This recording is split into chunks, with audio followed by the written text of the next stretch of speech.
aray musidɓe julɓe tedduɓe ɓaawo yettude allahu subhanahu wa ta'ala du'ano nelaaɗo meɗen muhammadin sallallahu alayhi wa sallam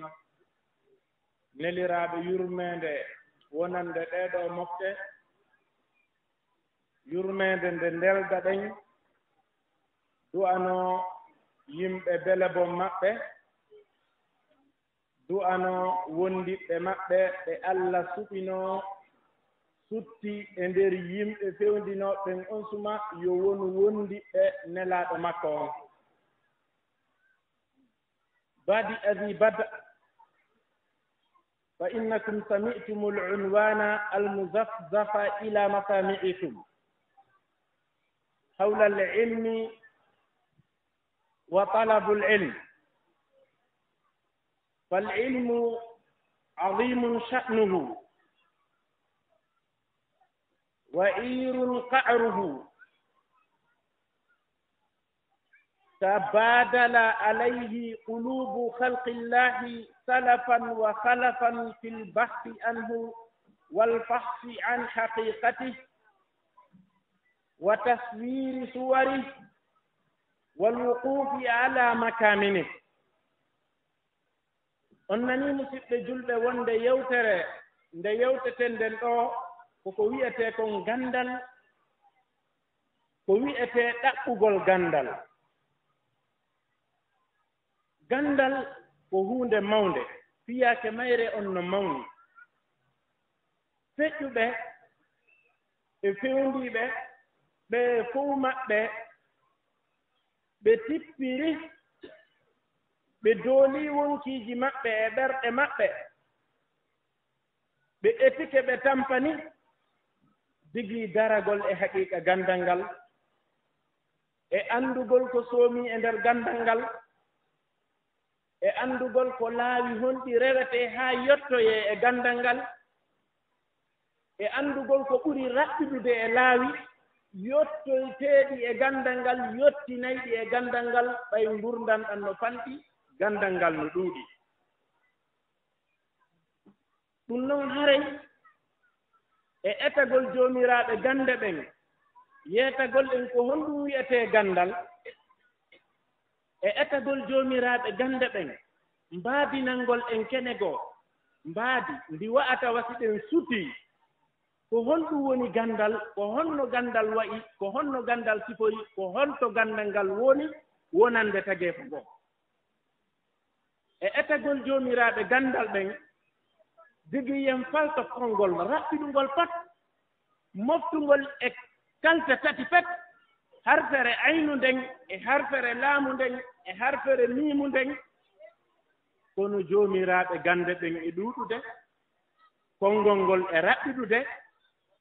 ɓe hunnii faaleeji maɓɓe ɗin ɓe ronku waawde daraade e jaati haqiiqa ko wiyetee ko gandal mo kala no arde meeɗa e maggal embere artike muɗum on yewta en fii maggal ittiri ka alluwal makko ngal hatti ɗon o wuloo tawa no woodi ko o meemaali tawa qur'ana joopinokee ɗum qur'ana waawi tabintinde qur'ana waawi tutude qur'ana waawi hollude joomiraaɓe gande ɓen e ɗuuɗude maɓɓe wa ma utitum min al ilmi illa qalila on okkaakay ko wiyetee ko gandal si wonaa seeɗa on seeɗa e fanɗineede muɗum ka qur'ana koye on seeɗa ɗon ɓurduɗen koye on seeɗa ɗon woɓɓe wallitii defte duuɓi maɓɓe ɗin kay ɗuuɗaa ɓe feƴƴini ko ɓe heɓaali duuɓi 50 maa ɓe heɓaali duuɓi 55 maa woɓɓe e maɓɓe tawi heɓaali duuɓi 30 woɓɓe e meeɗen wuuri duuɓi 100 tawi waawaali janngude ko ɓen ɗon waawi winndude ko e on seeɗa ɗum ɗum ko woni koye o seeɗa mo qur'ana inni ɗo wa ma utitum min al ilmi illa qalila yoga e karmokooɓe windi defte tawi mujalladu majje no yaara mujalladu 50 tawa an soobeejo hannde so a wuuri duuɓi 100 no gasa hiɗa ronka waawde kontude ɗon mujalladu 3 tiimaaɗe ka fuɗɗi haa kata ko ɗum waɗi si ceernoojo e ceernooɓe meeɗen ɓen wiyeteeɗo ceerno abdoullahi ibni fodio eti mbaadinalngol en mbaadi gandal ndu ɓe maaki wa ba'du fal ilmu lahu riyadu wa baynaha alhiyadu walghiyadu wa hawlaha qama'ilun shi'abu wa fawqaha shawahiqun hidabu tafarra'at an aslihi afnanu wanshaqqa min dawhatihi hiqanu. O ceerno ɗo eti mbaadinalngol ɗen ko wiyetee ko nganndal e ɗii gimɗi raɓɓiɗi ɗi ɗo. kono ndi mbaadi ndi ɓe woni etaade mbaadinalngol en ɗo ko mbaadi hollundi wonde ko wiyetee ko nganndal ko huunde sattunde, ko wiyetee ko nganndal ko huunde mawnde, ko wiyetee ko nganndal ko huunde teddunde,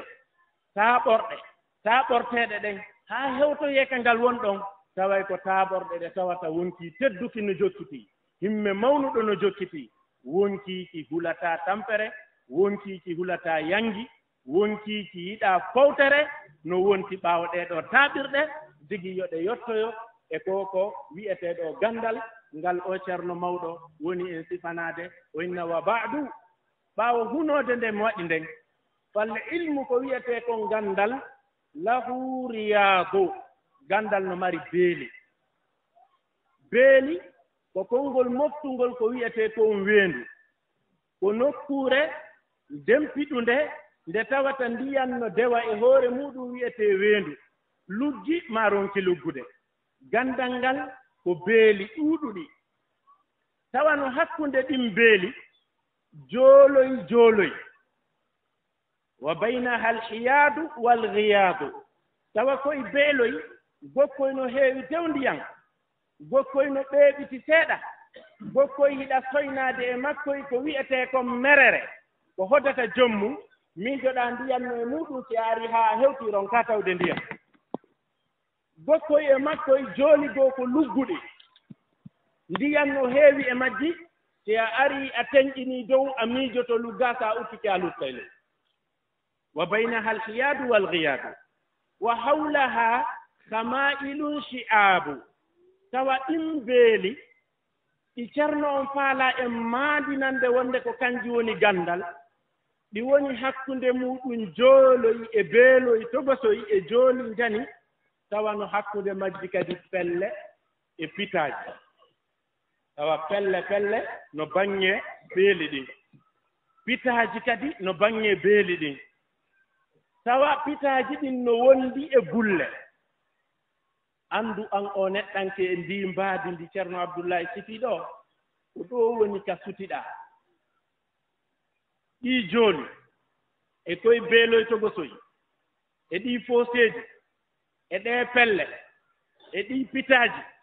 ko baŋnge ganndal ngal woni ko ɗum ɗo fof feƴƴataa si hewtoyaaka ganndal ngal won ɗon. digi yen falto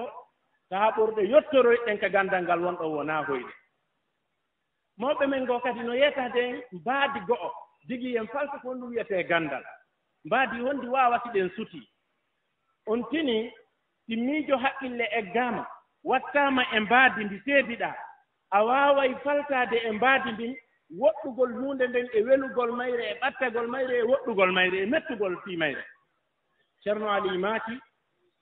ya taalibal fathi inna alfatha lu'lu'atun fi lujjatin man yaghus fiha hawal amala a'zim bihi lujjatan min fawqiha lujajun in rumta fathan faghus fiha tashir asala. o ceernojo ɗo kadi ko gooto e ceernaaɓe men nde nokkuure wi'eteende Fuuta. goɗɗo ɗaɓɓirimo ko wiyetee kon fatgu e ganndal, uddital e ganndal. on anndi ko ɓuri fof heewde si fii fatgu woolaama ka meeɗen ko haqqille ɗen dogata e muɗum ko du'aama ko windetee yaree haa fatu won uddital ngal heɓoo. kono ceernaaɓe lanndaaɓe ɓen fii ko wiyetee kon fathu ɓe maati ya taalibal fathi wan yo ɗaɓɓuɗo uddital. innal fatha lu'lu'atun ko wiyetee kon uddital e ganndal ko kaŋŋeere. innal fatha lu'lu'atun ko fiyo ɗum ɓe maakani ko lu'lu'atun haŋŋeere faytinaande ja'ala lu'lu'ata nakiratan wan nakiratu shaa'i'un fi jinsihi gayru ma'rufin bi naw'ihi li tastawiba wa tudrika qa'ara wa wu'urata alwusuli ila al-ilm. ko waɗi haa ɓe waɗi innal fataha lu'lu'atun ɓe maakaali innal fataha allu'lu'atu ko kaŋŋeere nde humpitiɗen fii mum ɓe maaki ɗum haŋŋeere ko yoɓe faytin ronka andude si wonaa inde mayre on digi ya falto majjugol mayre ko huunde majjande wonɗaa ɗaɓɓitugol innal fatha ko wiyetee uddital kon e gandal lu'atun ko hanñeere fii lujjatin wonde e diidere hanñeere sa ƴettiinde ɗo a bugike nde nder diidere ko nden hanñeere mutinaande ka nder diidere ɗo woni gandal innal fatha lu'atun fii lujjatin man yagus fiha hawal amala mo muti e nden famme e nden diidere ɗon o moftay yela makko on e gandal ko ɗaɓɓi kon e gandal o heɓa maati kono noon dey fa'adim bihi lujjatan mawninir nden diidere mawnugol min fawqiha lujajum no e dow diidere nden diidoy ɗuuɗu koy diide ɗuuɗuɗe no e hoore diidere nden eɓɓen maandinen ɓay ittama jooni ni jo haqqille addama ka mbaadi digi yen waawa faltaade mbaadi ndin e haqiiqa mayde goɗɗo ƴetta ɗo kaŋŋeere o daro yeeso men en fof hiɗen adondirde hiɗen ɗaɓɓude nde hiɗen faalaande onna nde ɗo kala faalaaɗo nde miɗo bugaade nde ka nder diidere ɗo ko sooti mi mutii nder ɗon o waawa nde henndaade o liɓan nde yaha nde feƴƴa diide buy nde hewtoya e diidere faytinaande nden kadi tawa ko ya mutu yawtaa ɗen diide ɗum fof digi ya hewtu e nden diidere digi ya ɗaɓɓitu nden hanŋeere nden diidere hanŋeere nde annda diidere no e dow mayre diide ɗum ɗo woni mbaadi gandal ɗon anndi ukkotooɗo e nder diidere ndiyan ko ittiri wo ko o waawi muññaade jogoo foofaango makko ngon wettiɗe ɗum o waawi neeɓude ka nder ndiyan si foofaango lanni o yiltoto haa o hewtita dow so ruttitoya kadi so fuɗɗitoo idan ko ni woni mbaadi gandal si a faalaama ngal a fokkitii e maggal ko maa wona hebiliiɗo hebilande timmunde tis hebilande waawnde kalude poofaali maa ɗin ittiri ko waawataa mutude yewtaa diide buy digi yaa hewtoy e diidere faytinaande ɗaɓɓitaa hanŋeere nde anndaa ko honto nde waali kono mutirɗaa wo no mutirɗaa wonɗaa ɓattorde gandal ngal no neeɓirɗaa to wo no muññorɗaa o ko noon waawirɗaa mutirde no mutirɗaa o ko noon ɓattorɗaa diidere nden no ɓattorɗaa diidere nde wo ko noon tama uma woniri e hanŋeere nden no hewtirɗaa ley wo ko noon fuɗɗuɗaa haray ɗaɓɓitude kon to hanŋeere nde waali wonaa dowgaa fuɗɗataa ɗaɓɓitude hanŋeere nden ka waali ko ɗum ɗo woni mbaadi gandal digi yen faltu no metti fii ko huunde sattunde imamu zahabi kadi no yeyataade mbaadi gandal e wii gandal ko huunde ɓerndeyankeere huunde mumiinde si wonaa itta e miijo waɗa e kene a waawataa faltaade miijooji goo si ɗi meemaaka ɗi waawetaake humpiteede imamu zahabi maaki rasaa'ilji makko al ilmu bahrun la saahila lahu wa huwa mabsuusun fi l ummati yajiduhu man iltamasa ɓe maaki kamɓe imamu zahabi al ilmu gandal bahrun ko maayo la saahila lahu ngo maraa peñce o wiyetee kon gandal ko maayo ngo maraa peñce la saahila lahu ngo maraa peñce wa huwa ngon maayo kadi mabsuusum fil umma ko saakitaango e mofte ɗen maayo ngon ko saakitaango e mofte ɗen e nganndaa ko honto tigi tigi ngo waali ko ɗum waɗi no jeyaa e faljere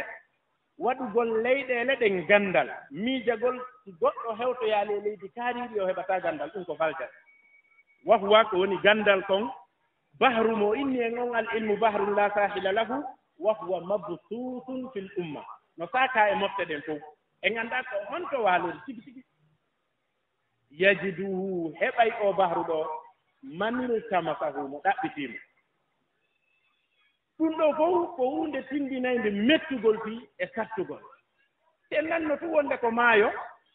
woni ngo misra anno en fof en anndi so en hewtii misra en yiya e maayo ngon en ñaɗa e ndiyan ɗan en yaray ɗan yeru o ko hatto en jinɗen haa ɗon hingo wiyano hingo sawdi en fof haray ɗen anndi so en hewtii ɗon haray ko wiyetee kon hiɗen tampude haa hewtay so en hewtii haray en heɓii ko ɗaɓetee si wiyano ko Mauritanie si wiyano ko Maroc si wiyano ko Irak ka wiyano e nder leyɗeele aduna ɗen maayo ngon ko ɗon ngo woni arano en fof en fellitii wonde ko tampeten wa hewten no calkaari si woni haa en hewti hare ko wiyetee ko nganndal woni geɓal men en yere ittiri ko falɗen haa ɗum jite kono wahuwa mabtutum fil umma no saaka e mofte ɗen no saakita ko hombo heɓata yajidu manin sama tan ko ɗaɓɓuɗo ngal wo heɓata no waawa hara bahru on ko lagine ɗo himo saaka sinte goo no sinti ɗo mo ɗaɓɓiti sintere sintunde nden ɗo o heɓayno no waawa hara sintere nden no sintina nokkel kaari no sintina nokkel kaari no sintina nokkel kaari so a wakkilike a mooɗi haa a heɓi sintere nden ɗo a heɓoy sintere nden nokkel kaari a heɓoy sintere nden nokkel kaari haray a heɓi yogay ko qur'an en ni koye wa ma utitum min al ilmi illa qalila no way waste woni imamu zahabi o yeytoto woni on qalil wa huwa mabsutum fil umma ko bahru saka e mofte ɗen o woni on qalil ko cintoy na mooɓi ɗum nokku goto hara hewtay ɗum ƴetta ɗum woni illa qalila ko ittiri wono tigi heɓiri ɗen cinte ko ittiri wono tigi meeɗiri ɗum ɗon haray ko ittiri ɗum ɗon woni ko heɓi e nder on qalil idan ɗin mbaadiji ɗo tafi no gafati waaway en yonde ka raɓɓinɗingol ɓattinalngol ɗen ko wi'etee kon ganndal mbaadi maggal on idan ɓe maake aray en daro wano ɗo juulen ka juulirɗe arten jokkitoɗen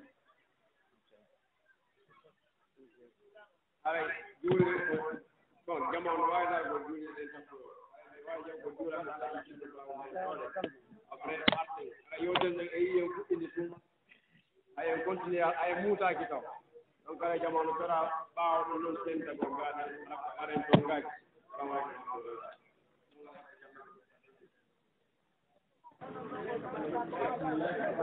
wallinayi wonɗo wallinayi ɓe walliya والصلاة والسلام على أشرف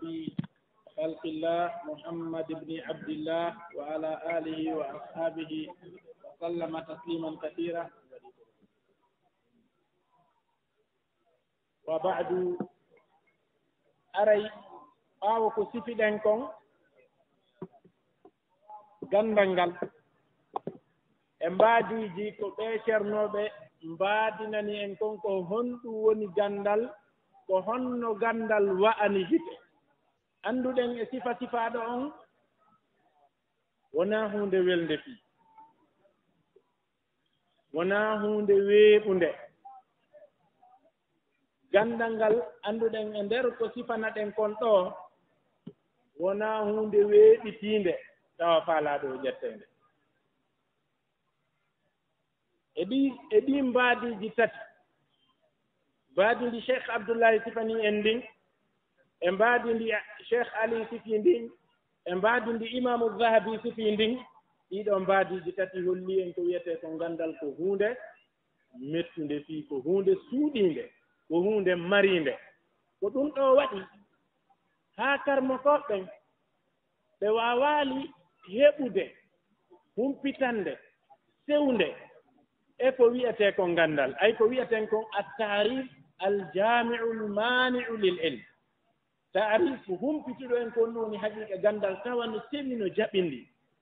gooto kala si ari inni e ngal ilmu huwa kaza en heɓay goɗɗo goono ara inna wonde ta'rifu fulanin laysa bi jami'in mani'in bal innama al ilmu huwa kaza wa kaza wa kaza wonɗo o e maɓɓe arɗo yeeti en kon ɗum wiyetee ganndal on yiyay aroo ɓaawa makko on no ara inna wonde kaarijo yewti en fii ganndal kono o acci hunde kaari e hunde kaari kanko ɓeydituɗo on ɗon kadi si goɗɗo goo arri ɓaawa makko o inna ko noon kaari yewti en fii ganndal kono noon humpitiri en noon fii ganndal ganndal kaariwal e kaariwal e kaariwal naatta e taarif makko on toniiɓe gerdi lam yaslam min hu hay gooto waawaali hisude e maɓɓe junnugol en taarif jami mane lel ilm fii hiini نجد بعض العلماء يقولون العلم هو معرفة المعلوم إن طابقت لوصفه المحكوم ونجد أيضا بعضهم يعرفون العلم بضده يقولون العلم هو الجهل العلم هو ضد الجهل كنداري كدو ودي أي جوميرا بغاندة غونو وي أكو وي أتي غاندال كو هم بيتاغول ko wiyetee ganndal ko humpitagol huunde anndaande e baadino nde anndiraa noon ko ɗum wiyetee ganndal ko humpitagol hunde anndande e baadi no nde anndira non tawi woni ko boɗe ara wi'a ko boɗe si ko dane wi'a ko dane si ko ɓale wi'a ko ɓale kono so a innii boɗe ko dane haray anta jahil so a innii dane ko ɓale haray a majjama a anndaali ko wiyetee ganndal ko nanngugol hunden e faamugol hunden kande duwa ɗon faameede ɓeyi hara ko hunde anndaande enen tigiri ɗo en daari mbaadiiji ko ceernoɓe yeeti en kon fii ganndal en taway o taarif ɗo wonaa o daqiq yen innu al ilmu huwa marifatu lmalumi in tabaqat li wasfihi lmahdum woɓɓe kadi ari wii en wonde ko wiyetee ko ganndal diddul jahal ko kala ko woopondiri e majjere haray ko ganndal kala ko liddondiri e majjere haray ko ganndal majjere noon ko nooneeji ɗiɗi jahlum basitun wa jahlun murakkabun majjere weeɓitiinde e majjere waɗɗondirnde majjere ko ɗiɗi ko woni kon diddu ganndal ko liddondiri kon e ko wonɗe yewtude fii mum kon ɗo majjere waɗɗondirnde e majjere weeɓitiinde ko wiyetee majjere weeɓitiinde ko waaseede faltagol neɗɗanke on few mi inne ɗo ko honɗum woni ñaawoore huunde kaari wi'aalam mi annda anta jahilun jahlan basitan ko a majjaaɗo majjere weeɓitiinde mi inne ko honɗum woni huunde kaari wi'aalan ko huunde kaari tawa ko wooluɗaa kon no woopondiri e haqiiqa on anta jahilun jahlan murakkaban ko ɗum waɗi tiimo on inni basituhu fi kulli ma basituhu tarkibuhu fi kulli ma tahta sara basituhu fi kulli ma tusawwira wonde ko wiyetee jahal murakkab ko kala ko woni ka nder leydi gila anna on waɗaa heɓi ɗo si goɗɗo e meeɗen lanndaama ko nodditii ganndal wo si mo anndi ko njelo wattinaaka nder leydi o yaccoto heña o wiya mi annda hada jahlun basitun tawi noon woni o tigi kala ko miijete kala ko haqqille miijotoo faltoo si goɗɗo lanndaama fii mum o ronkii faltaade no faltortee noon haray ko majjere idan ko wiyetee ko ganndal ko humpitagol huunde nden e mbaadi no nde woniri noon humpitande wondunde e pellital kala huunde humpitaande e mbaadi no nde woniri noon humpitande wondude e pellital haray ɗum noon ko ganndal wiyetee noone wo non noone no wayi noone wo noone no sifitoraa noone wo ko metti heɓude noone wo no weliri heɓude kono ganndal ngal paalɗe yewtude fimum ngal ko ngal woni ganndal ngal karamokooɓe ɓen tato yeeti en mbaadi mundin holli en ko huunde majjaande ko huunde faytaande ko huunde mettunde heɓunde ko huunde sattunde hewtugol ka woni ko ɗum waɗi si joomiraaɓe ganndal ɓen tawi wonde manna laysa fi duniya chey'un yuwasil en alaa ka aduna hay huunde ko ɓattondirta e ganndal alaa ka hoore leydi hay e huunde ko tawata no mari no hitti no himmi no labaa no yooɗani ndarɗe no yooɗani nanirɗe ko tawata ɗum ɗon no hitti ko ɓuri ganndal ko ɗum waɗi si alberi inni noddu ɓiɗɗo mum on aba bacrin da'awtuka law ajabta ila ma fihi hadduka in aqalta ila ilmin takunu bihi imaman muta'an in amarta wa in nahayta ha o inni ja'alta almala fawqa alilmi jahlan la amruka fi alqadiyati ma adalta wa baynahuma binafsi alwahyi bawnun sata'lamuhu idha taha qara'ta ko ɗum waɗi si o joomiraawo ganndal ɗo karmakojo ɓennduɗo e ganndal o noddi ɓiɗɗo makko on himo wasiyaade mo o yeetiimo wonde himo noddude mo e huunde mawnde si o nootike huunde nde tawata si a heɓiinde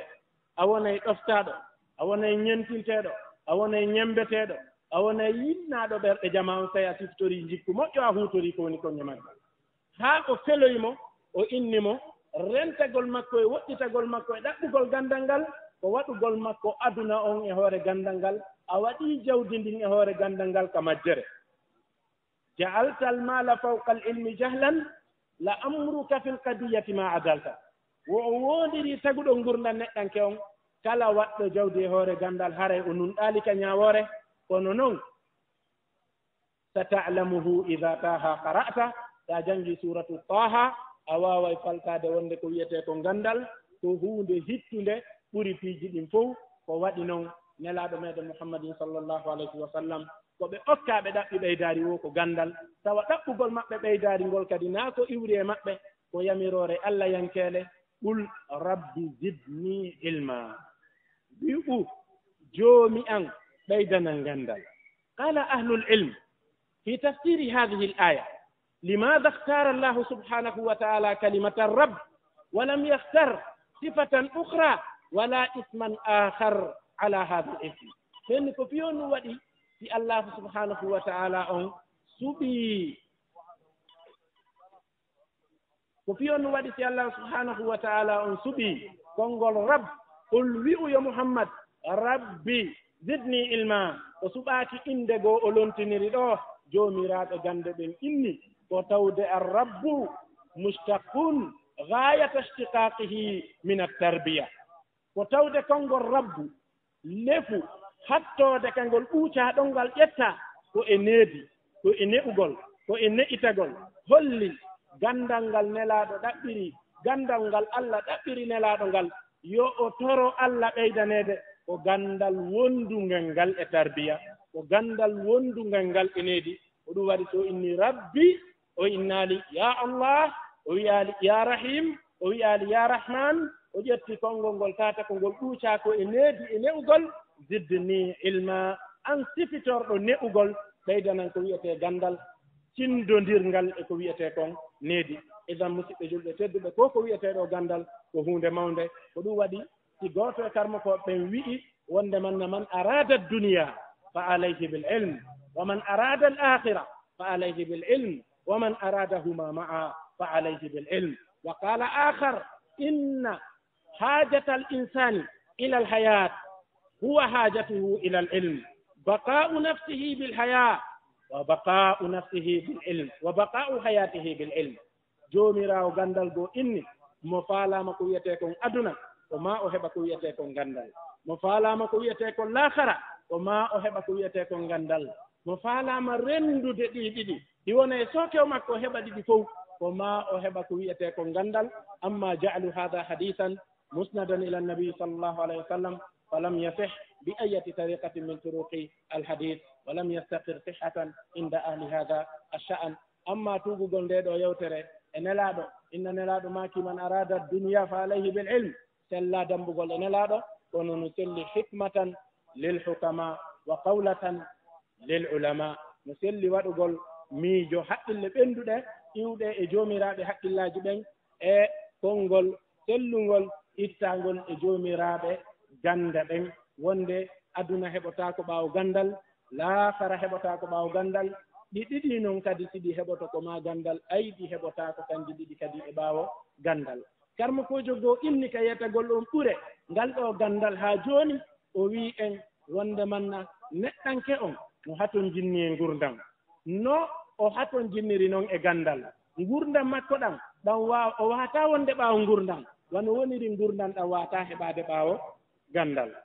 neɗɗanke no haton jinni ko wiyete ngurdan kon ngurdan ɗan no haton jinni e gandal ngurdan wo gurdan wawata heɓade ko alda e gandal. ko ɗum waɗi si cheikh l'islam ibnu taymiya maki kullu izzin lam yu'akkad bi ilmin fa ila dhullin masiruhu. kala teddungal ngal goɗɗo heɓi ɗo tawi woni ngal tentiniraka gandal sakkitorde maggal on ko koyra sakkitorde maggal on ko jaasindi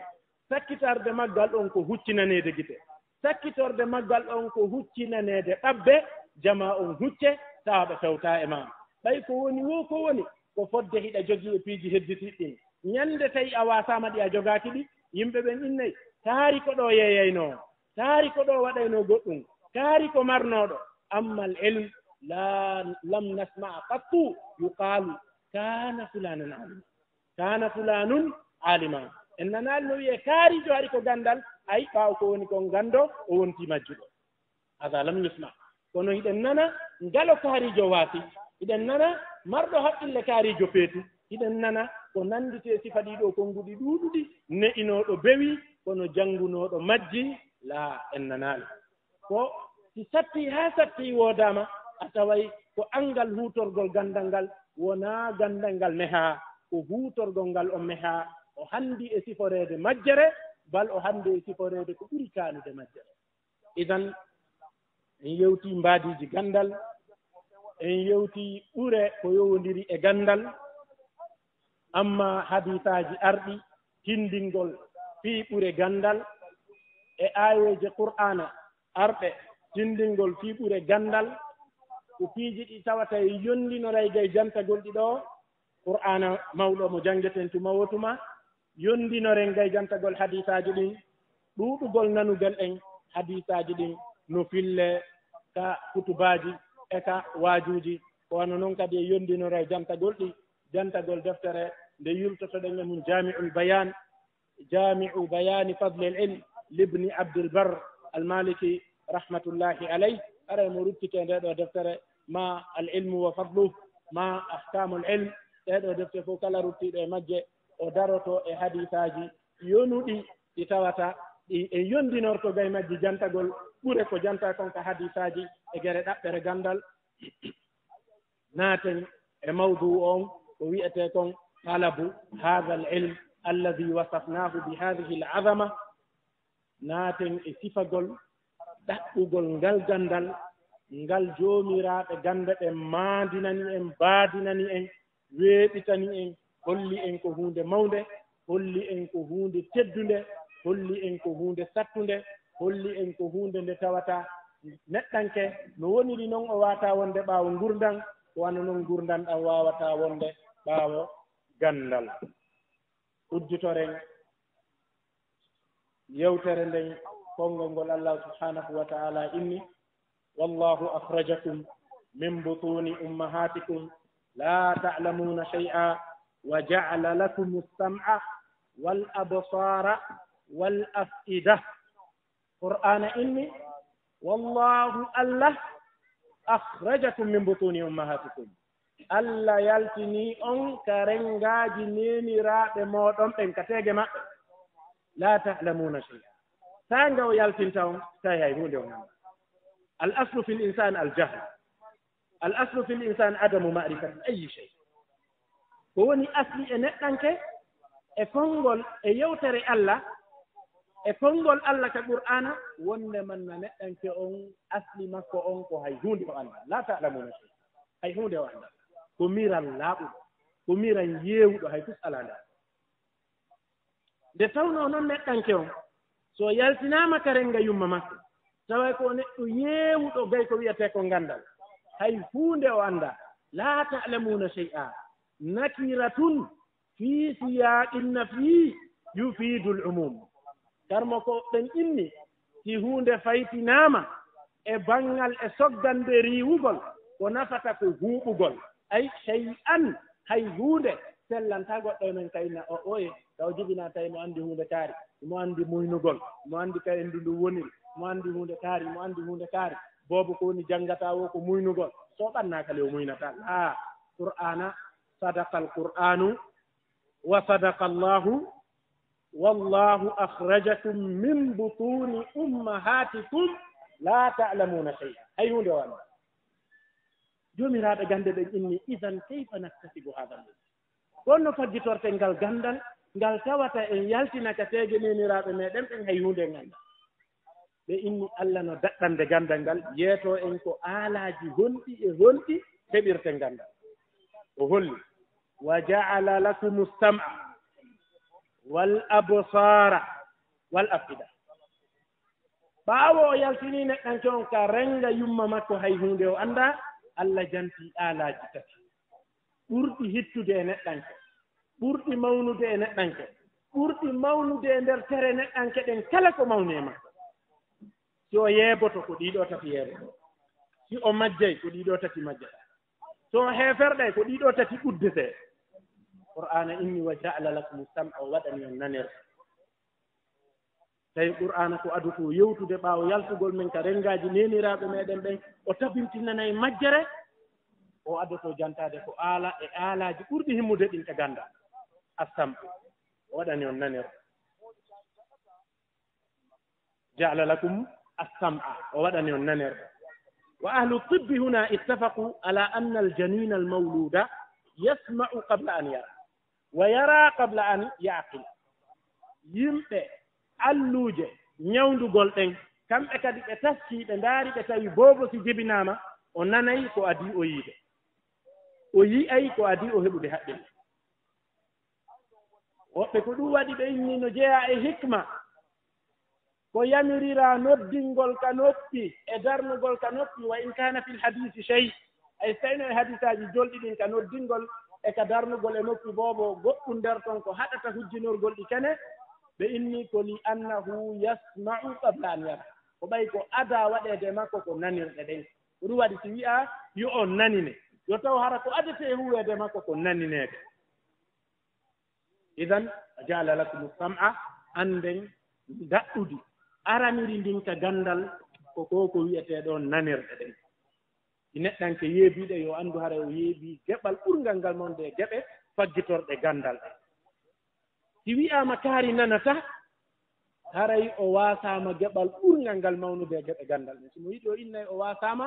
capanɗe jeɗɗi e nder temedere ko heɓirte gandal haray o wasama ɗum qur'ana ɗimmiti inni wal basara o waɗani on ko wiyete kon giiɗe ɗen no jeeya ɓaawo nanirɗe ɗen ko ɓuri himmude e aalaji faggitorɗi gandal ɗin e aalaji teƴirɗi gandal ɗin e aalaji ŋoosorɗi gandal ɗin ayi teñƴinirɗi gandal ɗin digi yoɗe eggan nanirɗe ɗen Allah jokkintini wal afida e haqqille wal afida e haqqille ko ɗum waɗi si ahlu sunna wal jamaa yaari wonde haqqille neɗɗanke kaka ɓernde woni wonde haqqille neɗɗanke kaka ɓernde woni ko ɗum waɗi so qur'ana inni lahum qulubun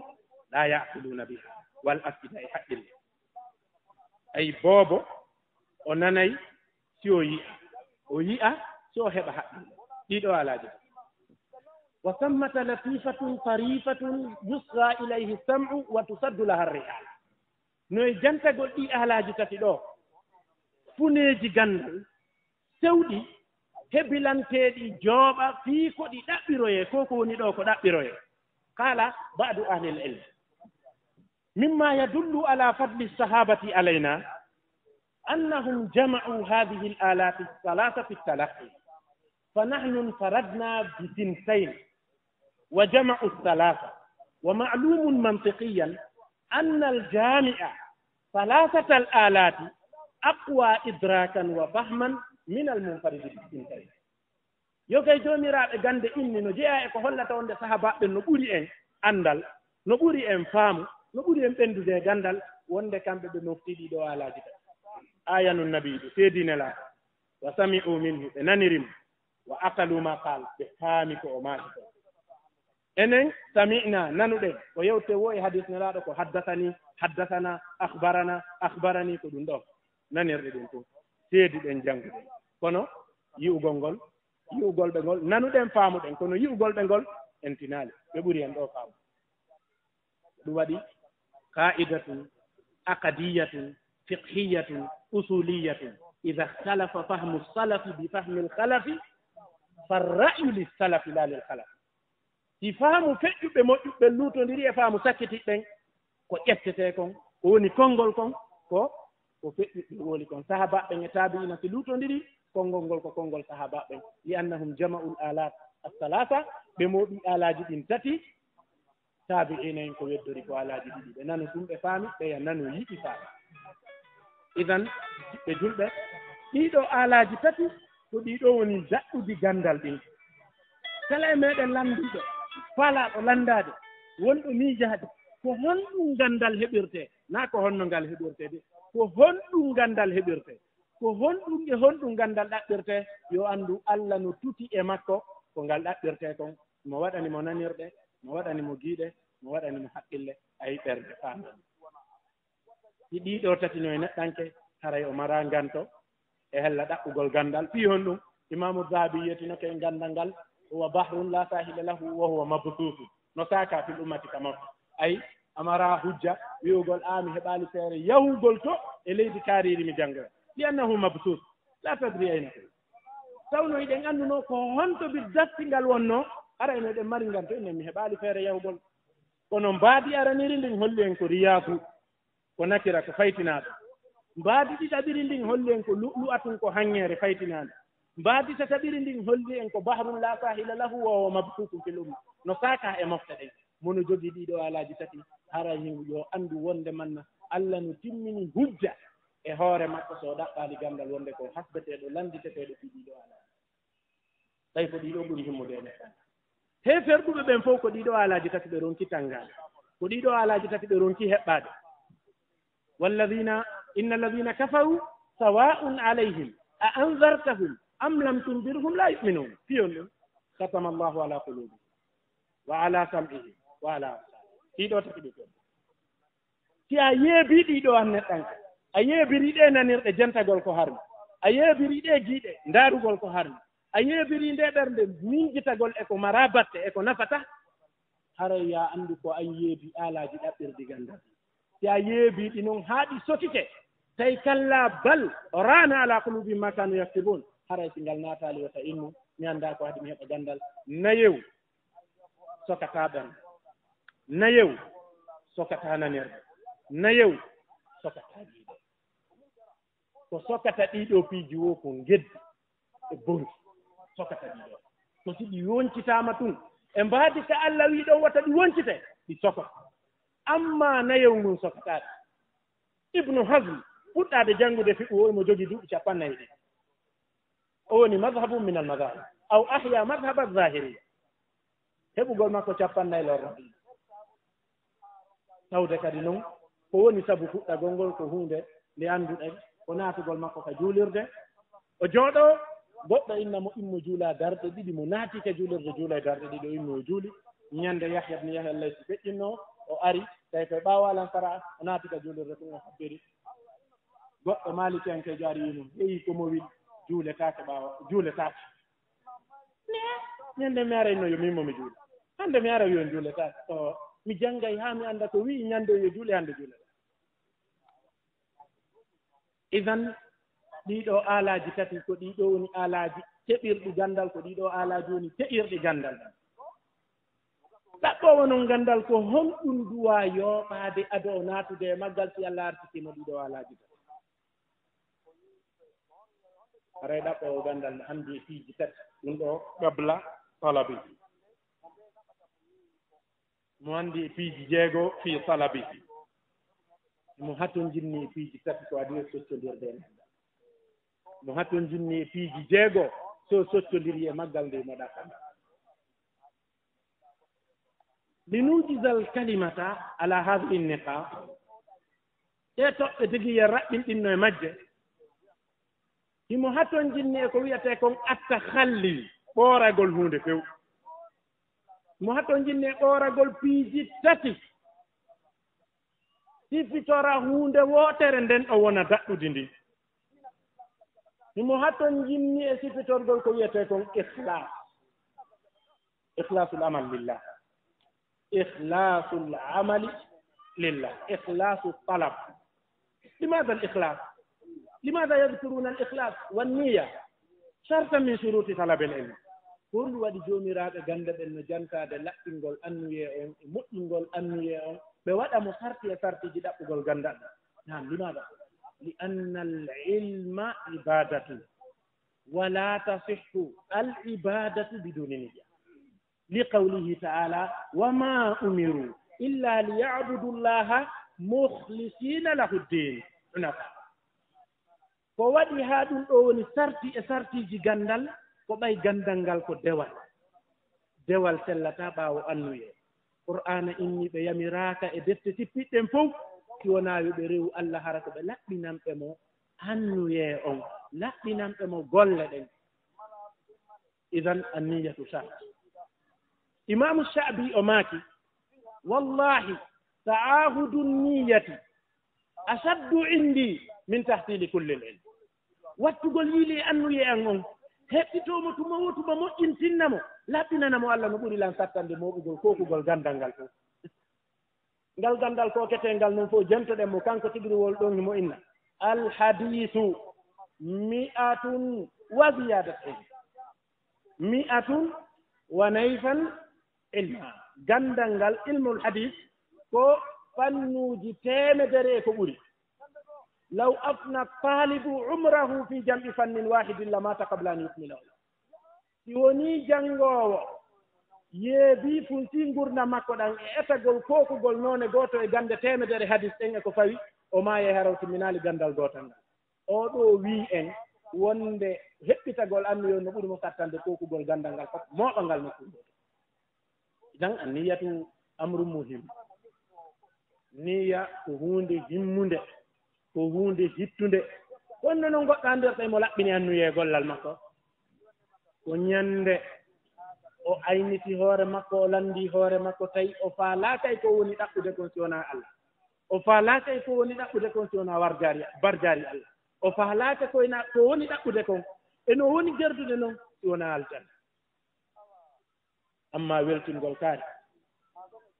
e kaari en no añannoola nganndal mi janngayaa mi holla ɓe naa kam e jeynga kaari no faamini no janngi si Allah jaɓi mi janngay mi tenkitamo yimɓe ɓen ko jannguɗoo ɓe heɗotoo mi janngay haa ɓe heɗoolam ɓe ndaaranmi taa ko min tum ɓe jentoto ɗiɗo fof ko maandeeji ñolugol o anniye ko ngal wonaa tuteede ɗo ɗum ɗo fof ko maandeeji ñolugol nde ɓernde ka ngal ganndal ɗo wonaa tuteede amma piiji tati ɗi o hanndi ɗin e woɗɗitagol lootagol laaɓa e mum alkibru alhaya alkasal ɗiɗo tati so woɗɗaaki ɗiɗo heɓataa ko wiyete alkibr mawnintinaare kaasimul li zahri l insan helay ɓaawo neɗɗan helay ɓaawo ɗaɓɓoo gannda ɓaya yewtiino en naane ka yewtere maɓɓe labaande wonde hadis nelaaɗo alkibaru batarul haq mawnintinaare ko woppay ɗum goonga ayi no wayi so nelaaɗo en ne woni ɓe wiya ko wonɗum wiyetee mawnintinaare nelaaɗo maaki ko wiyetee ko mawnintinaare ko woppay ɗum goonga gandal le huwa alhaq fa ida kana alkibru bataru alhaq wal ilmu huwa alhaq la yajtamian gandal ngal ko kangal wiyetee goonga mawnintinaare men ko kayre wiyetee rappaynde fukkinaynde raɗotoonde ko wiyetee kon goonga jikkuɗiɗa ɓo wakamtu nas ko jaasinay ɗum yimɓe ɓen moyiɗa wono jaasiye ton aliman kana taliba ilmin kana ayyan kana wonɗo o wonɗo no jaasiye ton idan fal muallimu min annas jannowo on koye yimɓe ɓen jeeya mawnintinaare le ko kamtunna jaasinay yimɓe ɓen a ɗaɓɓay soobe e junngo mo jaasinɗa a ɗaɓɓay soobe e junngo mo jaasinɗa a ɗaɓɓataa ɗum ko ɗum waɗi si ahlu suluk ɓe innayi man azzama al ashiya'a tafada min ha mo mawnini piiji ɗin o nafitorayde kono si goɗɗo jaasini hunde o nafitortama si goɗɗo inni jooni no arde jentagol ɗo digi yo heɓu kesum e nder ko yewtetee kon ɗo hay o wara e heɓataa kesum ko wolaa kon fof wolano ko anndintin ɗo idan ko wiyetee ko mawnintinnaare ɗaɓɓowo ganndal ko maa o looto e muɗum o woɗɗo o pottoo few o lootora e muɗum laɓɓingol annuye on fertinalngol golle makko ɗen Allah subhanahu wa taala tawi o anndi ko wiyetee ko mawnintinaare ko hunde liddondirnde e ko wiyetee ɗo ganndal hawnimmi gimol gooto e ceernooɓe men ɓen o wii law jawwaza alkibara allahu alaliyu lana la qulna a yajduru min alqadre bittihi wo haranu falsafiyan ka falsafa ka miijo haqqille hara Allah innu noon mawnintinaare no gagi waɗe mawnintinno kala ko faala woynen hiɗen haanuno landaade hoore men eno haanani heewɗo tew soɓe yo manto wara Allah innuno no dagi o innaali no harni areno enen hiɗen duwa landaade hoore men ɓay o innu tun no dagi o innaali yo waɗe o innu tun no dagi no haanuno ko landoɗen hoore men a yajduruno hannde mil alkaza heewɗo tew soɓe bittihi mawnintinaare tawe o hana heewɗo tew soɓe yo mawnintin idan toɓɓere ɗiɗaɓere nden ɗi o duwa woɗɗitaade alhaya hersirgol ko wiyetee kon ganndal hersirgol ko wiyetee kon ganndal talibul ilm la budda ida arada al ilma an yabtaida ma yusamma bil haya herta na noon ka herta ɗo wiyeteego e alhaya'u su'batun min al iman herta ko salndu e calɗi gomɗinal ɗum naa kan herta ɗo naa kan herta o anndi sene mura en sa jentaaki moƴƴa metti faltaade nanen ceernooɓe men ɓe maakanno en hadis mo ɓe sakkitori on nelaaɗo maaki wonde manna piiji tati no haɗa neɗɗanke jaabinaneede du'a no jeeya e majji sonnaajo bonɗo jikku nelaaɗo le no maake hadis goo wonde manna ɓe weltanii neɗɗanke mo tawata ne jogii sonnaajo si o tikkiri e makko jikku go'o o weltoranaymo jikku goo ɗum waɗi si karmo ko ɓe yimmi bonire jikku nden ɗo ko bonugol jikku wondude Allah na bonugol jikku wondude yimɓe bonire jikku nden ka hadis ko bonire jikku wondude Allah lianna husnal hulqi ma Allahi waajib si bonire jikku nde waɗi hakkunde sonnaajo e Allah hara yaccitugol makko waajib amma hakkunde makko e yimɓe ɓen ko sonnaajo moodi makko tun na sonnaajo yimɓe ɓen on tini idan ɗo kadi na alhaya'u shu'batu min al iman na ɗum faandaɗo na alhaya'u shu'batu min al iman hersa faandaka kan ɗo ko toppitagol e yollondirgol e almuɓe ɓen e jooɗoyagol ka janngeteeɗo kaɗo herta ko herta ñiñaka kaɗo herta ko herta rappaka kaɗo herta ko herta ko tata l'islam faalaka ɗaɓɓowo gandal si wondi e makka o heɓata ko wiyete ko gandal ko ma o wuɗɗodira e kaɗo herta tawa hay hunde ala ko wonti makko ko haɗata hewtoygol mo ko janngeteɗen nden mar noon misal ka ƴetten Harounul Rachid président de la république amirul mu'minin o faala janngoyde ka imam Malik onni hara imam min ɓattori hella ko wonirɗon ɗo min darni ɗo huɓeere yeɗɗunde fale ara miɗo faala yaar kan ɗo jannal imam Malik maki la al ilmu la yaati gandal arata yuɓta la yaati gandal ngal ko aretengal wona yahay ngal Harun immi ari tawi o aray ɓe gollooɓe makko ɓen adda jullere joƴƴinanamo o jooɗo hoore ɗon imamu janna imamu no jooɗi to almuɓe ɓen no jooɗi kaleeji o joƴƴinane jullere to lamɓe gomɗinɓe ɓen julɓe ɓen fof imamu on harano janna ɓay o ari jullere nden joƴƴinaama o jooɗike imam Malik acciti windande mum nden maaki janngi hadis nelaaɗo haddathani fulan akhbarani fulan an fulan qala rasulullahi sallllahu alayhi wa sallam man tawada'a lillah rafa mo yankinani ke Allah Allah ɓantay o jalata Harun hayso yajlis Harun Rachid jooɗi ka yimɓe ɗum fof jotto ko on ɗum woni e nder nde yewtere ɗo ko faandi ɗen ko angal heɓugol Haruna herta mo laami yimɓe ɓen fof président yo aru ka almuɓe ɓen mooɗata ɗon e jannooɓen jooɗo ɗon longino gandal ngal e junngo longinooɓen tawi ɗo o daɓii huunde nde tawata ko nde tarti e tartiji ɗaɓɓowo gandal woɗɗitagol ko wiyete ko hersirgol gandal ngal hersugol duɗinagol e junngo kaariiɗo ko ɗum waɗi si tabiti ka yimɓe hadis ɓen wonde lan yanala al ilma ahadun hatta ya'hudahu min kibari l ilm wa min sigari ahli l ilm heɓata gandal ngal hay e gooto haa ngal longine e junngo mawnuɓe maggal on haa ngal longine e junngo fanɗuɓe maggal on ay gooto heɓata gandal haa o ƴetta ngal e junngo mo o hecci o ƴetta ngal e junngo heccuɗo mo ɗum ɗon fof ko woɗɗintingol toɓɓere wiyeteen nden alhaya e alkin mawnintinaare e her toɓɓere tataɓere nde duwa woɗɗitaade nden alkasal ngaamele enen noon neɗɗanke bi tabi'ati haalihi hiɗe mari nde nawnaare ɗo mi nani goɗɗo no inna wo yiɗen wayi wa lacciri no yaawi ko wulata kono no yaawi ko ɓuttata si a fotti e makko e kene o landike ma tu gandal a innayi o hewta e jooni haytu balagal boukhari el en so a fotti e makko bimbitinde ñande sikka wona o landina ma tan ko wiyete ka annahu sahtun akhar a innayi ko neɗɗanke goo wa sadaqa man qal inna sahta fi zatihi wa fi nafsihi wa ta'amulihi ma annas salasatu ashkar goongi neɗɗanke adem falsafa wiiɗo wonde neɗɗanke ko yimɓe tato neɗɗanke gooto kala ko yimɓe tato adem mo Allah tagi on e adem mo yimɓe ɓen anndi on e adem mo kanko hoore makko mo anndi on min mo Allah tagi on anndaani ɗum ɗon sina Allah ko Allah tun anndi noon e no tagi e min mo mi anndi on no mi anndiri noon hoore an naa non anndu e min mo annduɗon on no gasi mi landike on fiyan on sifani kala mi tawa naa min won ɗon sifaade naa makka mo mi anndi on min won ɗon sifaade idan ko ɗum waɗi neɗɗanke kene o yewtere hella gandal o landoma no ngal ɗaɓɓirte miijoɗaa wonde sifa makko alaa e rerɗugol miijoɗaa o yettoy to jooni ka faandaaɗon ta ɓuuɓiino jam naa gandal o joɓɓi o hay kiino ngal idan ɗiɗo tati ko piiji duwaaɗi renteede e muɗum kala ɗaɓɓowo gandal no duwa ɓoorade ɗiɗo tati ko ɗum waɗi si mawɓe meɗen ceerno Samba Mombeya ɓe maaki la tatlubil ilma illa ba'da kawnika min salasatin min tiba'i nnasi mubtasila bima il ikhlasi sirran ma alaniyatin a'ni alhaya'a bihi wal kibra wal maaki wata ɗaɓɓu gandal wa huna unabbih anna cheikha kana ash'ariya al-i'tiqad فلا يركن إليه في المعتقد لأنه كان أشعري إذن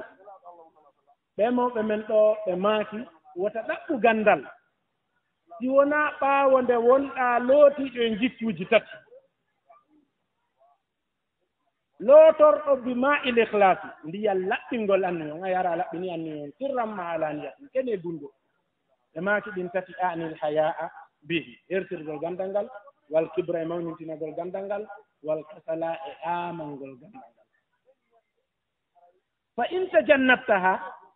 faltajtahid fa asa yudhiquka allahu ba'da alhamdali al-asala wa in abayta fala tut'ib lahu badanan bal farda biljahli bilgharain mustaghila كالإير ليس له في عمره أرب إلا استفاد وقدم القدم إن بطلا تماكي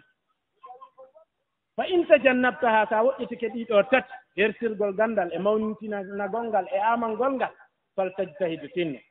فعسى نتمتنا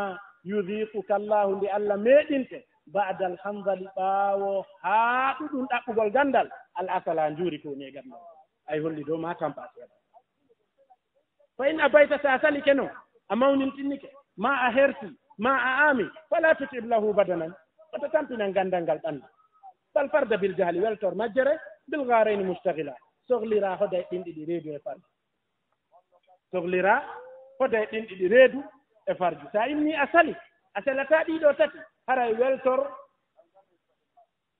مجرى سغلرا أكيبودا هبتودا في جديد فتي أما reedu ndun e farji on ɓe maaki noon kal iri waawa no mbabba laysa lahu ala namba fi umrihi e gurdam mabba on arabun haaju o haaju illa stifada si wona ittugol tuyo wa kadmal kadbi e ruccugol puɗi in buhilasi mbasitirama ni ara an kadi a wayini ay hunde amara ko himmuma amara ko hittuma amara ko faalaɗa si wona sifa ɗiɗo piiji tati idan ɗiɗo piiji tati a woɗɗotoɗi amma piiji hoyne nayi ɗiɗi neɗɗanke on gandal ngal koɗi jeego imamu Shafi e yeetinoto en fi majji en raɓɓinɗinoto inchallah waktu en juuti taysiruhu laka sittun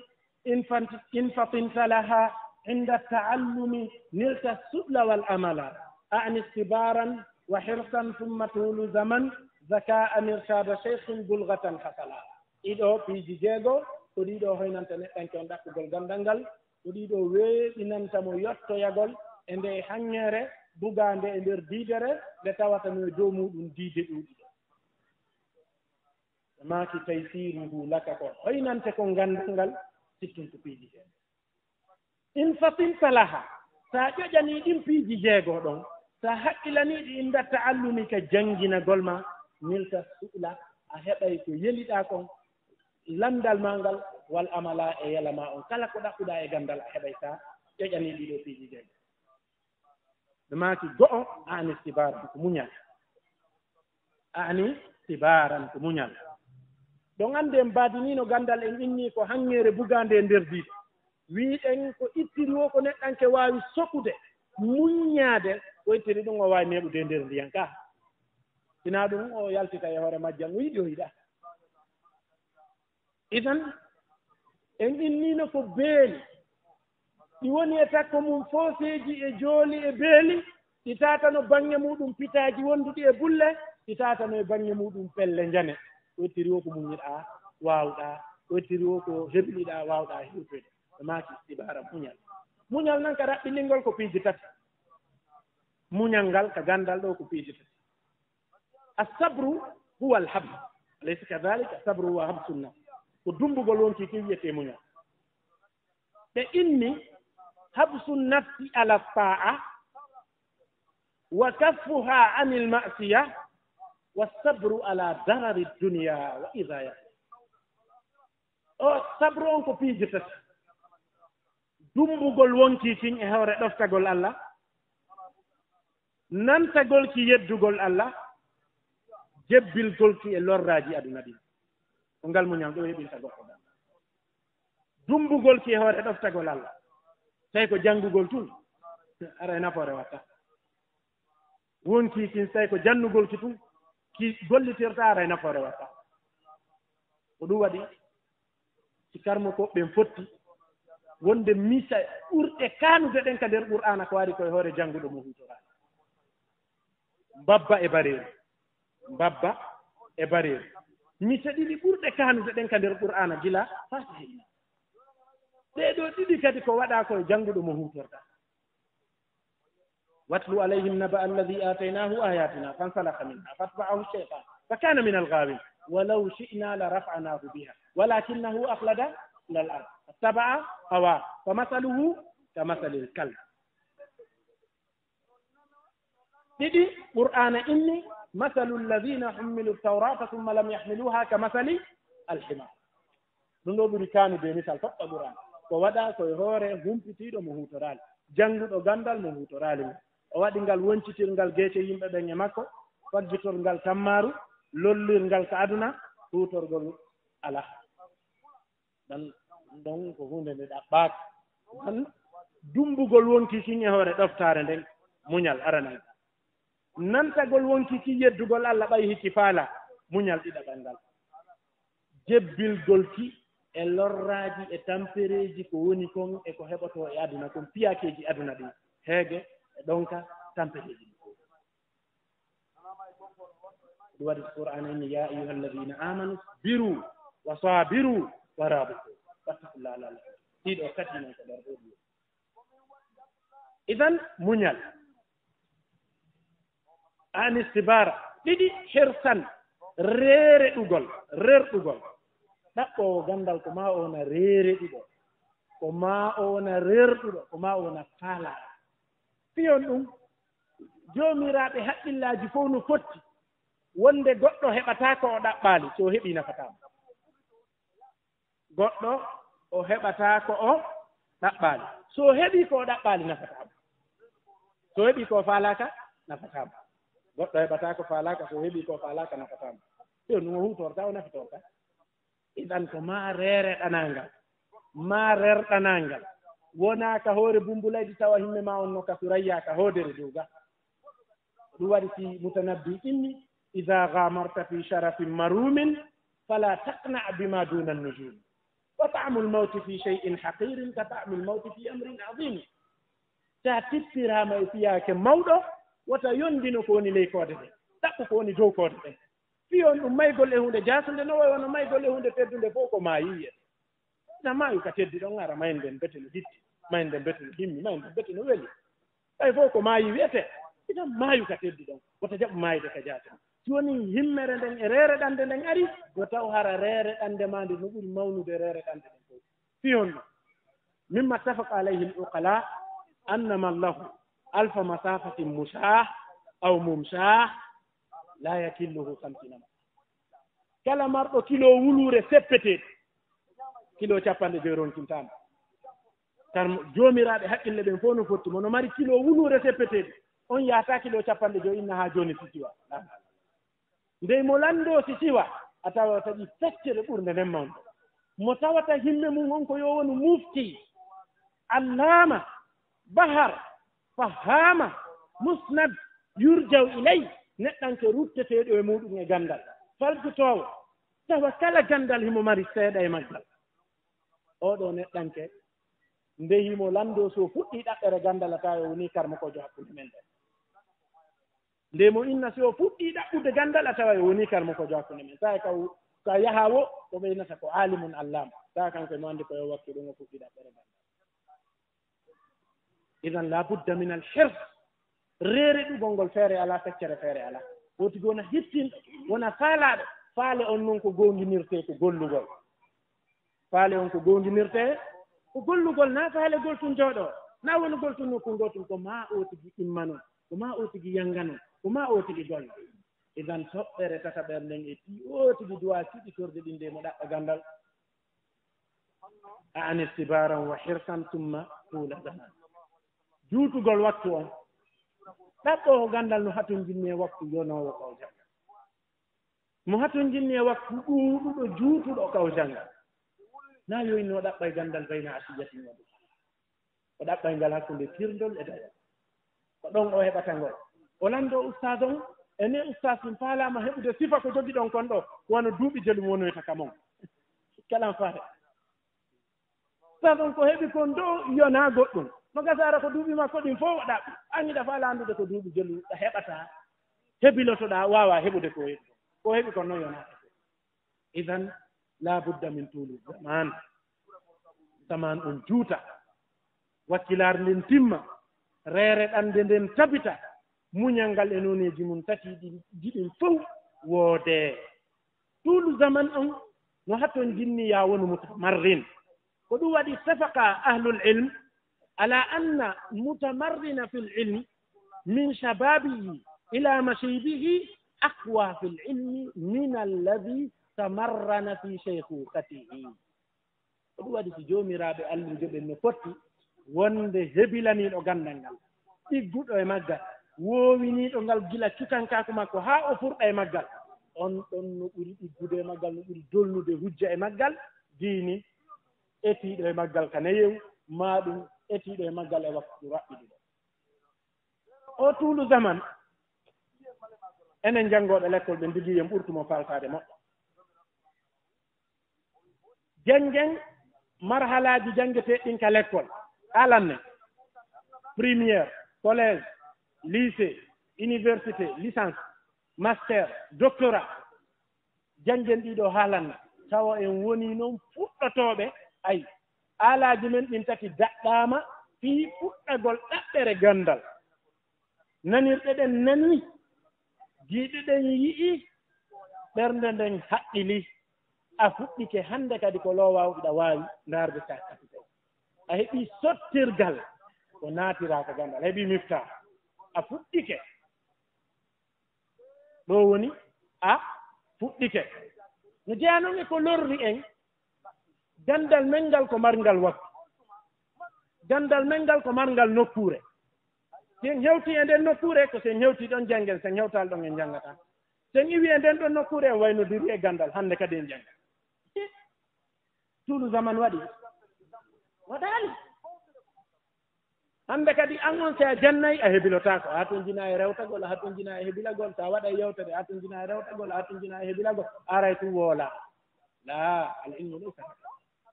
gandal ngal naani ko mangal ƴewte ko mangal toppite ko mangal heyɗintinne tuma wotuma sina ɗum ngal ittay ko ɗum woni on tuulu zaman toɓɓere nayaɓere nden irsada cheikhin ko ɓurnotode moƴƴude ko yoɓe ardin irsada cheikhin tindinande ceerno taalibe ilmu duwa heɓude ne'owo mo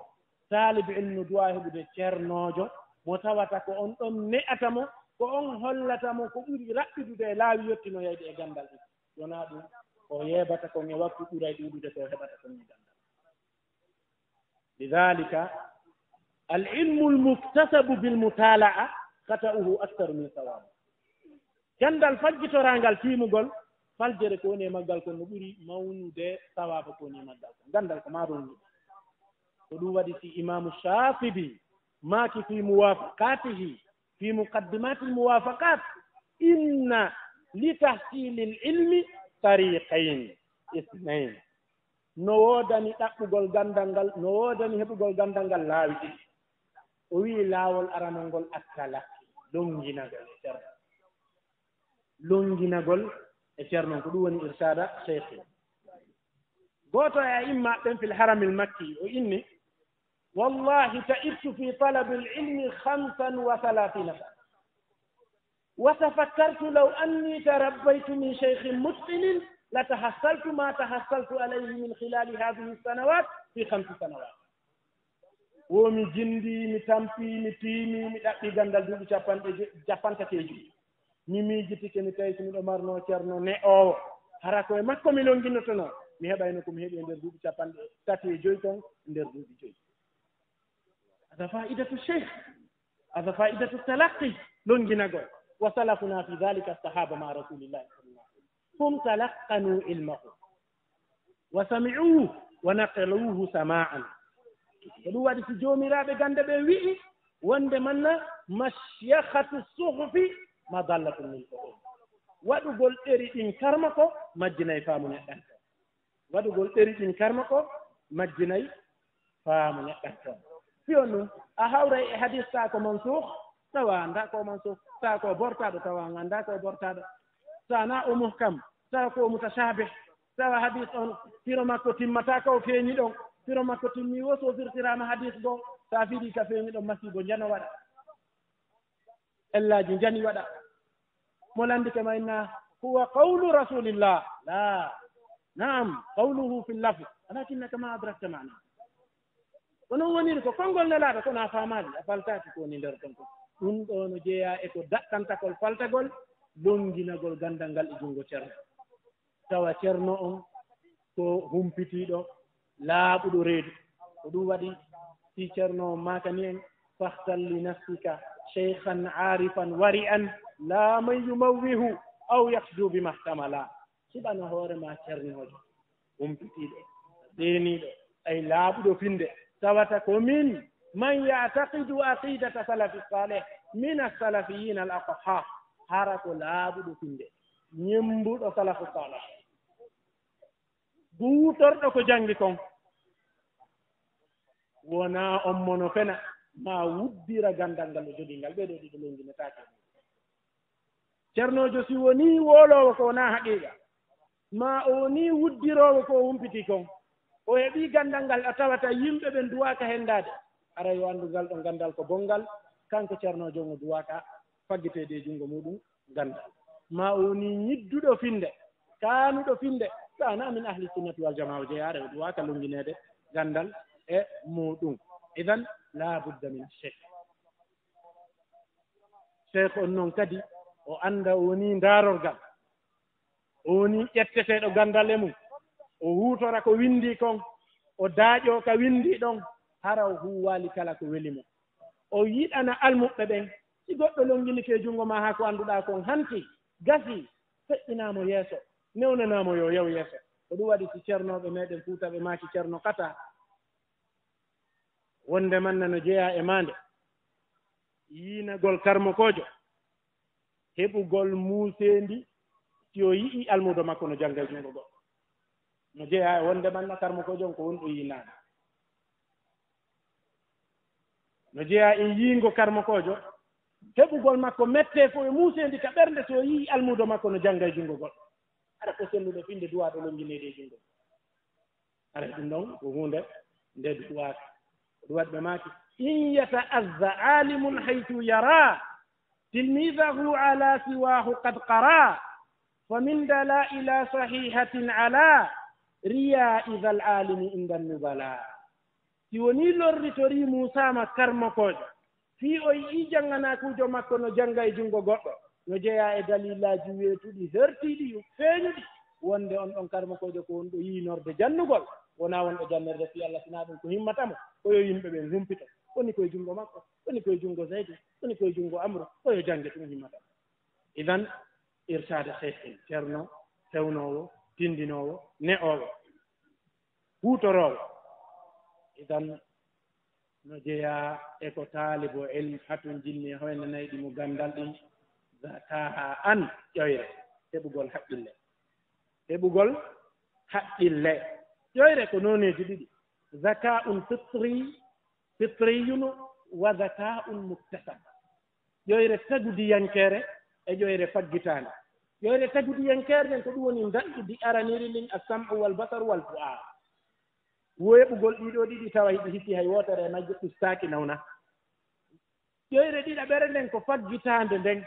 heɓiinde nden e laawi jarribagol ɗin ɗuuɗugol jarribagol ɗuuɗugol janngugol ɗuuɗugol faggitale e humpitale e junngo ceernaaɓe nden ƴoyre ɗon ko ƴoyre wallaynde taalibe ilm ɗum hatun jinni e ɗiɗo an istibaran wa hirsan tumma tuula zaman zaka'a mirsade cheikhin bulgatan hasala toɓɓere jeegaɓere nden ko hanndi hoynaneeɗi mo ganndal ɗin heɓugol ko nguurortee kon taanga o ɗaɓɓata ganndal ngal heɓugol nguuror ɗum taanga o ɗaɓɓata ganndal albulga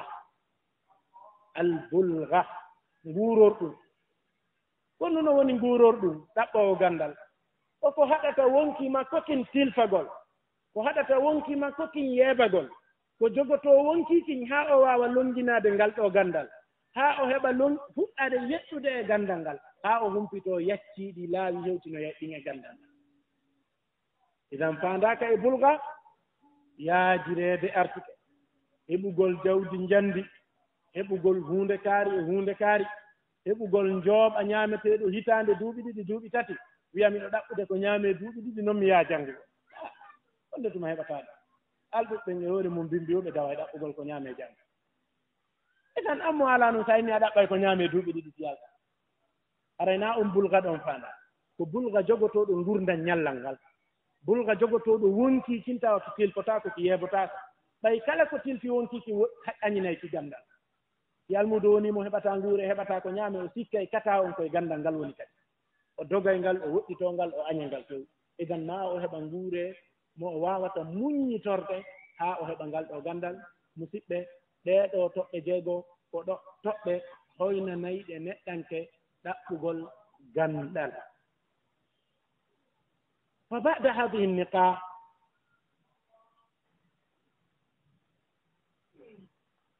idan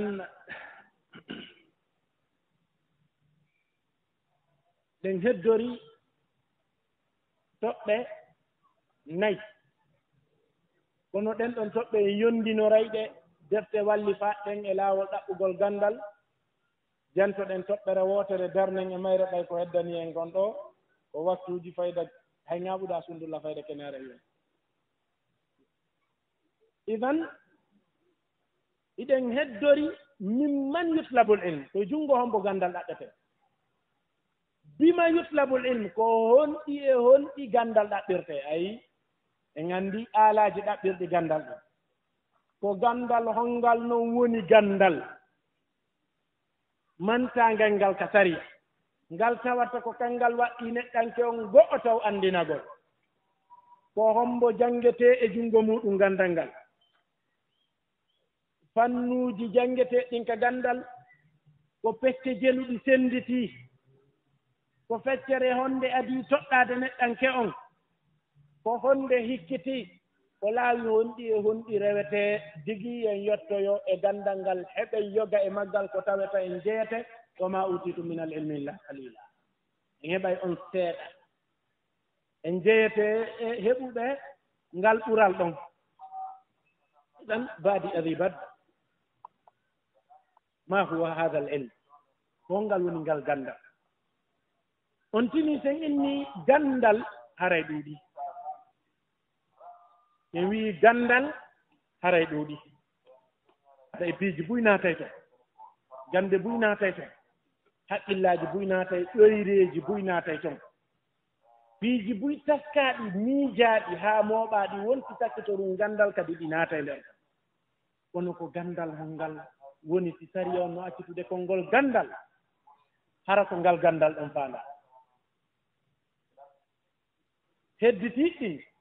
hedditiiɗe e gannde hedditiiɗen ko ñobbotooɗe e ley ngal ɗon ganndal si ngal ɗon heɓite haray ɓeya gannde hedditiiɗe ko huunde rerɗaande mum ɗaɓɓaande yo neɗɗen kon ɗaɓɓu o heɓa ko o labinira aduna makko ko cuɗira ngal ganndal ngal o heɓi mantaangal ɗo haray ganndal mantaangal ngal musidɓe julɓe tedduɓe ka deftere Allah e ka sunna nelaaɗo ko konngol Allah e konngol nelaaɗo e konngol sahaabaaɓen العلم قال الله قال رسوله قال الصحابة هم أولو العرفان ما العلم نسبك للخلاف سفاهة بين الرسول وبين رأي فلان إذن أوترنا دو إني ويأتي غندلكم تو الله دالي أي الله إني كقرآن مكو nelaaɗo maaki sahabaaɓe joomiraaɓe gannde ɓen ɓure ɓen yewti kala ka sahabaaɓen sifa e hadis e kona e hadis e konnguɗi joomiraaɓe gannde yimɓe sunna ɓen sifa haa ɓe lanna ɓe addana na'atu haray en anndu na'atuuji ara ɗin ɓaawa ɗon ko na'atu bayanin la na'ta tafsir wano sen inni ashabahul fudala wondiɓɓe nelaaɗo ko ɓurɓe wi'eten innata ɓurnaaɓe ɓen sen inni ɓurnaaɓe ɓen haray holliino e sahaba ɓen ɓe ɓura hada manhaju min manahiji shia wa mu'taqadun fahisun la yanbaghi lil muslimi an ya'taqida wonde no sahaba ɓen ɓe ɓura no sahaba ɓe yimɓe ɓe tata ɓe yeɗɗitantake laaɓa ko ɗum waɗi gandal ngal geɓal ɗo e ɓe wondiɓɓe nelaaɗo ɗo hiɓe tawa e konngol wiyetengol ngol gandal kamɓe ko ɓe gandal deftere Allah nden ko nde gandal konnguɗi nelaaɗo ɗi eggana ɗen ɗin ko ɗi gandal faamuuji sahaba ɓen e nde deftere Allah ɗo e o sunna nelaaɗo ɗo ko gandal inan ko ɗiɗo tati woni gandal ngal deftere Allah nden e sunna nelaaɗo on kañum e faamu sahaba ɓen ko ɗum waɗi alkitabu wahdahu laysa bi ilm deftere nden tun nden ɗon tunde wonata gandal a sunnatu wahdaha laysat bi ilm sunna nelaaɗo on tun wonata gandal kanko tun o wonta gandal fahmu sahabati wahdahum la yakunu ilman faamu sahaba ɓen tun wonta gandal ko ɗiɗo tati ɗi rendi woni gandal no wayi wasi ko ɗum Umar bin al-Khattab woni e yewtude konngol maɓɓe sellungol in jadalakum ahlul ahwa'i wal bida'i bil qur'an fajadiluhum bis sunna fa inna al qur'ana hammalu wujuh wonde si joomiraaɓe gandal joomiraaɓe yimɓe jokkuɓe beleeɗe ɓen e yimɓe fuɗɗitatoɓɓen ka diina e yimɓe yiɗuɓe ko sinca kon e ko tawa kon haysi yowndira e qur'an e sunna si ɓe wenjiri on qur'ana fa jadiluhum bis sunna o maaki wenjireede sunna o fa inna al qur'ana hammalu wujuh qur'ana o rondoto baŋnge boyi fof heɓa nder ton ko faala oɗa are ƴetta nder ton goɗɗum o enna ko kanko sembini janngata ko feeñe konngol ko no wayno sembinimo oɗa kadi ara inna ɗum ɗa ko fii makko woni wolude sa ndaari ko feeñe konngol ngol kon tawa inna ko kanko ko fii makko woni wolude oɗa kadi wayiri noon oɗa kadi wayiri noon kono inni la woton ƴettu si ɓe wenjiri on qur'an woton in qaalu fi kitabillah ko deftere Allah nden ɓe yewtiri menen men ƴetti la fajadiluhum bis sunna wenjireɓe sunna on ay landeɓe ko honto sunna ari firtiri ngol konngol nelaaɗo non ni ko honto sunna ari inni ngol ɗo konngol Allah ko ni woni ko faandora ko honto sunna joli inni o aya ɗo ko hunde kaari faanda wadkurullah bukratan wa asilan ayna sunnatu allati nassat ala anna almurada bi dhikri tilka alwadifa allati nushahiduha wa nasma'uha jadiduhum bis sunna li anna alqur'ana hammalu wujuh qur'an wallitoto wonɗo o kala fewɗo ɗengal lugguɗo haqqille so luggini tun o ƴette ton goɗɗo no wawi wastawi woni noon umaru o faalti woni te'ude e aya mo qur'ana tabintini wa anzalna ilayka dhikra litubayyina linnasi ma nuzzila ilayk wa la'allahum yatafakkarun men tippini e maɗa qur'ana digi ya ɓanginan yimɓe ɓen ko tippina kon e maɓɓe ko faanda noon e ko tippina kon e ko ɓanginte kon ko huutorgol ko tastagol ha faamahu la'allahu yatafakkarun ay yafhamun ɓe faamay li anna alkitaba wahdahu fihi muhkamu wa mutashabih qad la nafam wa sunnatu wahdaha aidan hiya aidan fiha muhkamu wa mutashabih ay qur'ana on ko sunna on firata mo sunna on ko konnguɗi sahaba ɓen egga ɗin e maɓɓe no ɓe faamiri noon ko noon firtirte ko ɗum waɗi goɗɗo wenji ibnu hibban o wiimo yabna hibban inna alhaditha alladi jaa faqra'u li mawtakum surata yasin nuqila an nabiyina wa antum tunkirunahu goɗɗo inni ibnu hibban wo hadis jolɗo e annabajo men on janngane mayɓe mon ɓen suratu yasin koye annabijo ittaw ɗon iɗo yeddude men ibnu hibban inni naam nuqila ani nabi walakinnakum lam tafhamu koye annabijo itta ko noon faamama o yaaraali wonde hadis on no lo'i ala ma dahaba ilayhi jama'atu min ahli lhadis bal jullu ahli lhadis o yaaraali wonde no loyi no karmo ko ɓe hadis ɓe yaarno onni ko ono woni faamaade iqra'u ala mawtakum ko janngane wonɓe mayde mon ɓen na janngane maayuɓe mon ɓen o yenni o oye ibnu hibban inni firanin konngol nelaaɗo ngol laqqinu mawtakum la ilaha illallah longine mayɓe mon ɓen la ilaha illallah ko longine wonɓe mayde ɓen ka ko longineɓe suɓe maayi oyna famade mata liannahu ma kana fahima nasa nabi sallah sallam haade o faamaali ƴiyanga singal selli e maɓɓe o faamaali aɗum warti ibnu hibban inni huwa shay'un mujarrabun anna man ihtabar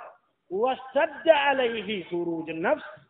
ida quriya alayhi yasin yashulu عليه خروج هذا قول لابن حبان فإذا صح الحديث نعتمد عليه وإن لم يصح فقول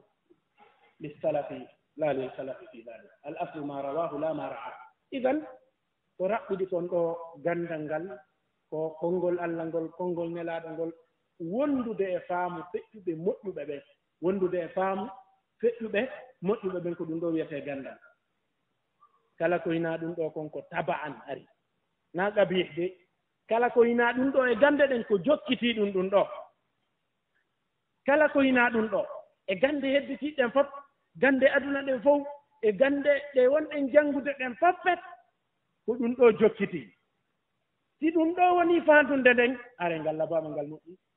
ay si ngal woni kurkoral ngal ɗum ɗo are ngal labaama ngal moƴƴi si ngal woni tambitol ngal ɗum ɗo are ngal labaama ngal moƴƴi en inna al wasailu laha hukma al maqasid ko woni wono ngenoneji gande hedditiɗen gande porto e ko wona ɗum ɗon ko janngete si woni kurkoral ɗum ɗo haray labama moƴƴi li anna asabia lahu ko jokkiti kon no mari ñawore ko jokki kon almudafu yasudu hukma almudafi ilay idan hada huwa al ilmi asada ko ɗum ɗo wiyete gandal ko ɗi jeego woni hoynanayɗi neɗɗanke janngugol ɗin ko ɗi tati woni ɗi neɗɗanke duwa woɗɗitade ɗin ko nde hunde wotere moƴƴingol annoyo woni ko neɗɗanke duwa siftorde haray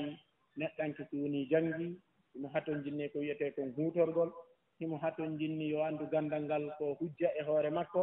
yo anndu ko jannguɗo mo huutoraali adete lettoyede yawmal qiyama ko adi rewooɓe sanamu ɓen jannguɗo mo huutoraali lettoyete yawmal qiyama adete lettede rewooɓe sanamu ɓen e ko nanndite sifa ɗiɗo konnguɗi amma toɓɓe hedditiiɗe araynooɓen ɓen ɗon en yaccinirayɗe yeeso en nettinirayɗe yeeso daroɗen wona ɗo waktu en juuti ɓe happanno en kon kan timmi haa feƴƴi haray kala ko woni e yewtere nden e sawabba haray ko e feƴƴuɓe moƴƴuɓe ɓe woni ko tuuga e muɗum e ko wiyete gandal ngal jantiɗen ngal woni ko tuuga e muɗum kala ko hawri e muɗum e fata haray ko faggitande an min e cheytan aqulu ma tasma'un وأسأل الله سبحانه وتعالى أن يجعل الكلمة في ميزان حسناتنا وأن يثيبكم على حسن استماعكم وأن يرزقكم اتباع أحسن هذه الأحوال وصل اللهم وسلم على نبينا محمد وعلى آله وأصحابه وسلم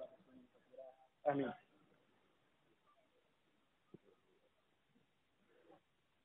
الحمد لله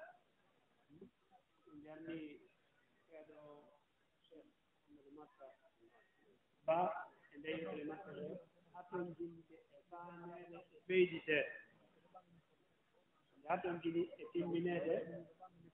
sabu noon toɓɓe ɗen no heɓɓira noon hare ɗum ɓuri e laɓede la sakka huy enen ɓeydite ɗo moƴƴa sen ni on taari ɓe helmu wonɗo duuɗaade seeɗa o heɓii ɗo fokki tan moolantede nden hollamo ko kanko woni hombotow haray en tori Allah subhanahu wa ta'ala yolla faami en leyde nde waɗum ka gollidiral meɗen waɗa en kooribaaɓe ɗaɓɓeyɓe gandal no haana ɗaɓɓireede noon kono ɓay mawɗuma ɗo no lutti inchallah wanna e ɗiɗo moɗoji ɗiɓe yewtude programme ɗi goɗɗi goo mbiye waw hiɓɓitaade tawa e ɓe addaare en ha hakkunde ɓe acci en ɗum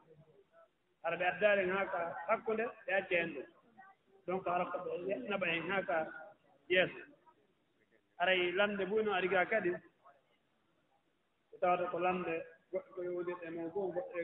hinaa ko yowdirɗe mawdu o jooni garta e juuɗe munafiqun inchallah ɓe holla e gonɗe ɗum wonko fewɗo ara e jarni moƴƴe jama on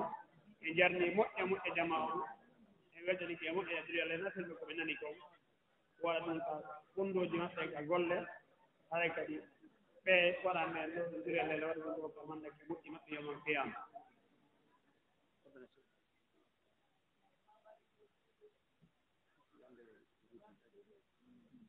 aywa alhamdulillah salatu wassalamu ala rasulillah alayhi e wiyde muccal subhanahu wa taala e wiyde niki ɓe karama ko e meɗen Allah subhanahu wa taala yoɓɓe ko ɗum enen ɓe hettiɓe notiɓe noddandu ɗo jonni tan meɗen Allah subhanahu wa taala e ɓerimo yo ko ɓanni en ɗo ko faale gandal e faale aljanna ɓerimo yo oppore men ko tagoto e meɗen yiwɗode haramo goto ɗuɗɗude e bakkatum makko en ɓerimo kala iwowo ɗole yo taw hala imo artika yafanede bakkatum makko aɗo e makko aray lande ɗen ariɗe boyi kono sabu tawde sa yo muutike en suɓay seeɗaje feƴƴinanen karama koye meɗen men gogo yimɓe landutoɓe ɗo aray ko defte wonɗe ɓe wasna karama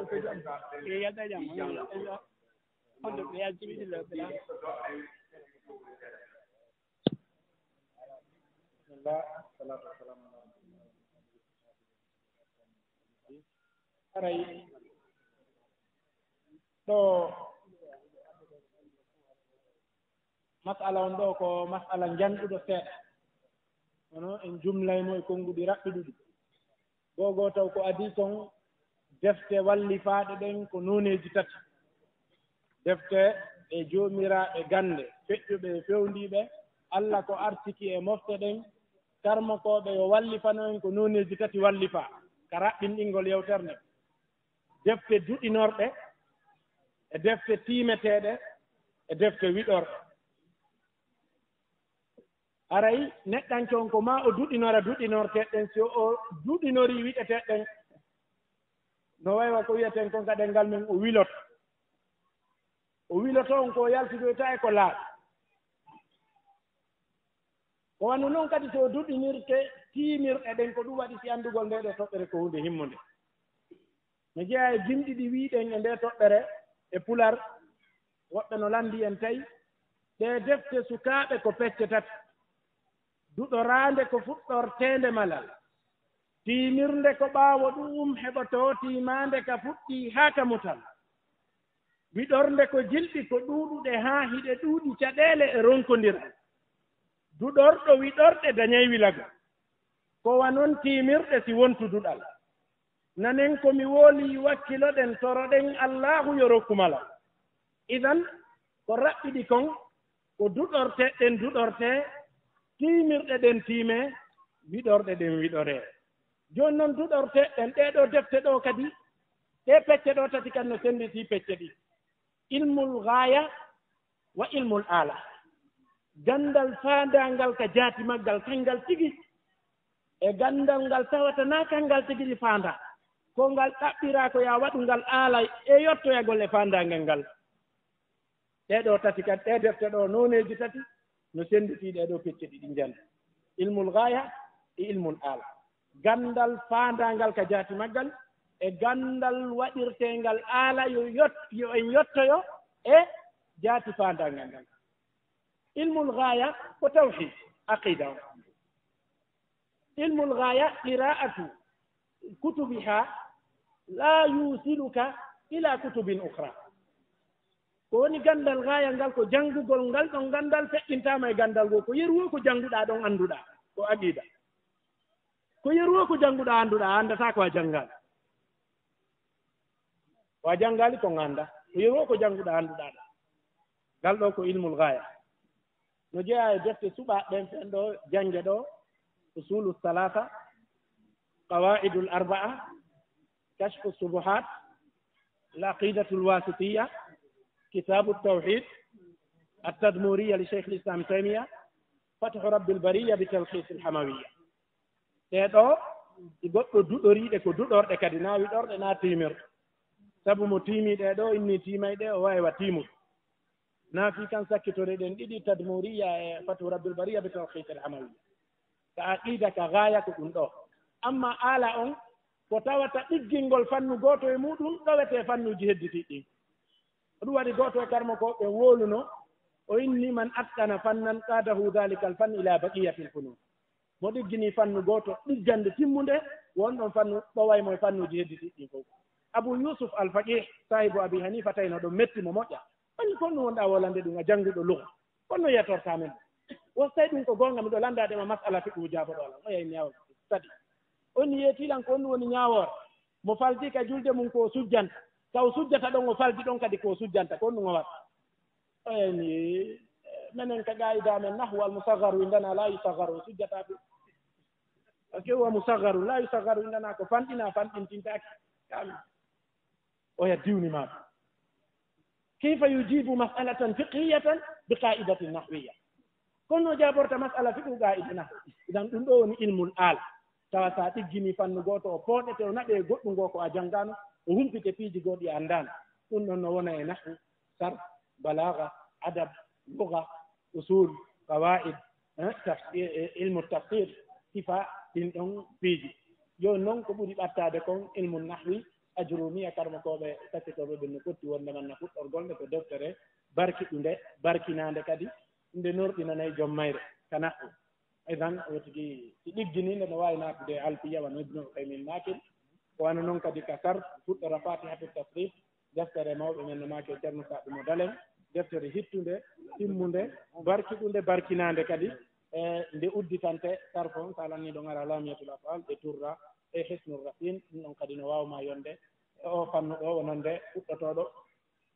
wano noon kadi ka balaga mi'atul ma'ani no jeeya e ɓuri ko moƴƴude e on fannu ɗon ka ilmu qawaidi tafsir usulum fi tafsir ma muqaddimatun fi usuli tafsir libni taymiya usulum fi tafsir libni usaymin muqaddimatun fi usuli tafsir libni taymiya ma ɗum